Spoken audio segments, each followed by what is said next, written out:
سيد ساركوزي أهنئكم على فوزكم بالانتخابات. Monsieur Kadhafi, je suis enchanté de vous parler. Je n'ai pas oublié notre rencontre.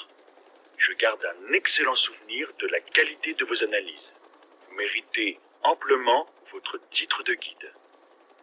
أنا مطمن إن عندنا صديق مثلكم في أوروبا. Kadhafi croyait avoir trouvé en Sarkozy un ami en Europe, comme l'Afrique a cru, un jour à l'amitié de la France. Un corps traîné dans la poussière, lynché comme une bête. Un président hier intouchable, aujourd'hui condamné à 5 ans de prison sous mandat de dépôt différé. 2 images, 2 époques, 2 destins, mais une seule histoire, celle de la France et de l'Afrique. Une histoire écrite avec des chaînes et du sang. Une histoire bâtie sur la trahison et la domination. Hier, c'était l'Africain qu'on marquait au fer rouge. Aujourd'hui, c'est un ancien président français que la justice française marque à jamais de l'infamie d'une condamnation pénale. Bienvenue sur CNM+. Aujourd'hui, nous allons plonger dans l'alliance maudite entre Nicolas Sarkozy et Mouammar Kadhafi. Une alliance scellée par l'argent, brisée par la trahison. Mais au-delà des 2 hommes, c'est bien plus qu'une histoire personnelle. C'est le miroir parfait de la relation entre la France et l'Afrique. Toujours la même mécanique. L'Afrique donne, la France promet, puis la trahit. Avant Sarkozy, avant Kadhafi, il y a l'histoire. Hier, c'était les navires négriers, les marchés d'esclaves, les coups de fouet. Puis vinrent les colons brandissant liberté, égalité, fraternité, mais imposant la misère, la servitude et la mort. La colonisation a changé de visage, mais pas de nature. Les chaînes visibles sont devenues invisibles. Elles prennent aujourd'hui la forme de dictateurs locaux dressés et armés pour servir l'ancien maître contre leur propre peuple. C'est dans ce décor que naît un pacte maudit. Paris 2006. Nicolas Sarkozy n'est encore qu'un candidat assoiffé de pouvoir. Sa campagne présidentielle coûte cher, trop cher. Il a besoin d'argent, beaucoup d'argent. En face de lui, un homme puissant, Mouammar Kadhafi. Visionnaire pour certains, dictateur pour d'autres, mais incontestablement un leader qui rêve grand. Kadhafi veut une Afrique unie, libérée de la tutelle occidentale, une monnaie africaine indépendante du dollar et du franc CFA, une armée panafricaine, un continent enfin souverain.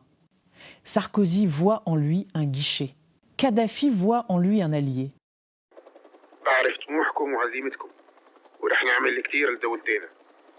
Oui, monsieur le guide. J'espère vous recevoir en France ou me rendre en Libye. Inch'Allah, Inch'Allah. Je compte sur votre prière, monsieur le guide. Je ne prie pas de la même manière que vous, mais je prie le même Dieu que vous. Shukran, shukran. Je vous exprime mes respects et mon amitié, monsieur le guide. La transaction est simple. Des millions d'euros en échange d'une promesse. Promesse d'amitié, promesse d'aide, promesse de respect. Mais l'histoire nous l'enseigne. Quand on signe un pacte avec le diable, la trahison n'est jamais loin.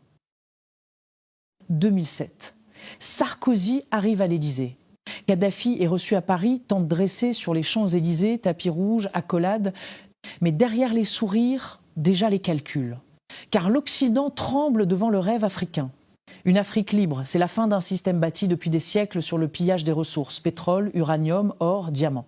La France, sans l'Afrique, s'effondrerait comme un château de cartes. Alors Sarkozy choisit son camp. Comment se débarrasser d'un homme qui en sait trop ? Réponse : en le transformant en monstre. Soudain, Kadhafi devient un dictateur sanguinaire, un terroriste. Les médias répètent le refrain, la diabolisation est lancée. Exactement comme Saddam Hussein avant lui. 19 mars 2011, sous prétexte d'humanité, la France, les États-Unis et le Royaume-Uni bombardent la Libye. Tripoli tombe en août. Kadhafi fuit, traqué comme un animal. Mais Sarkozy ne veut pas seulement l'éjecter du pouvoir, il veut l'effacer. Effacer les preuves du pacte. Réduire au silence un témoin gênant. Octobre 2011, Sirte. Kadhafi est retrouvé. Lynchage, torture, exécution sauvage. Son corps exhibé comme un trophée. Sarkozy croit avoir gagné. Mais en réalité, il n'a fait qu'ouvrir la porte au chaos. La mort du guide n'est pas la fin, mais le commencement d'un désastre. Les arsenaux libyens s'éparpillent dans le désert. Des milliers d'armes tombent aux mains de groupes djihadistes. Et, par une étrange coïncidence, ces groupes apparaissent exactement là où se trouvent les intérêts miniers français, uranium au Niger, pétrole au Tchad, or au Mali. Alors, la France déploie ses soldats. 2013, opération Serval. 2014, opération Barkhane. Officiellement pour lutter contre le terrorisme. En réalité, pour protéger Areva, Total, les mines et les pipelines. Pendant 10 ans, l'armée française campe au Sahel. Non pour sauver les Africains, mais pour garder les trésors. Mais l'Afrique a ouvert les yeux. Mali, Burkina, Faso, Niger, Guinée, un par un, les peuples se soulèvent. Les bases françaises sont chassées. Le message est clair. Assez. Car la jeunesse africaine a compris que le terrorisme n'est pas une fatalité mais une industrie. Les soldats français ne défendent pas la paix mais le pillage. Chaque intervention humanitaire cache un agenda économique. Regardez bien la scène finale. Hier, c'était l'Africain qu'on enchaînait. En 2025, Nicolas Sarkozy, l'ancien président, vient d'être condamné à 5 ans de prison pour association de malfaiteurs dans l'affaire du financement libyen de sa campagne présidentielle. Une peine assortie d'un mandat de dépôt différé. Il ne dort pas encore derrière les barreaux, mais la justice l'a rattrapé. Il a déjà passé des mois sous bracelet électronique, symbole d'une humiliation judiciaire sans précédent pour un ex-chef d'État français. Il annonce faire appel, mais l'image restera à jamais gravée. Hier, c'était l'Africain qu'on enchaînait. Aujourd'hui, c'est un ancien président français que l'histoire rattrape et que la justice marque de son propre bracelet. Hier, la France imposait sa loi à coups de bombe. Aujourd'hui, ses armées quittent le Sahel, humiliées. Et pendant que ses bases sont chassées d'Afrique, la France s'enfonce dans une dette abyssale. Son économie vacille, son État mendie des milliards pour survivre, car sans les ressources africaines, la machine impériale se grippe. Hier, elle vivait du pillage. Aujourd'hui, elle s'étouffe dans ses propres comptes. Hier, Kadhafi tombait, lynché pour avoir rêvé d'une Afrique libre. Demain, ce rêve renaîtra dans une jeunesse sans peur et pleine d'espoir. La boucle est bouclée. L'Afrique n'est plus à vendre. Elle se relève plus jeune, plus forte, plus déterminée que jamais.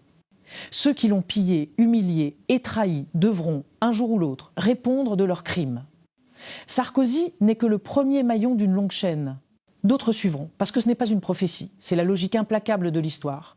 Et l'histoire n'oublie jamais. Quand elle frappe, elle ne prévient pas et elle ne pardonne pas.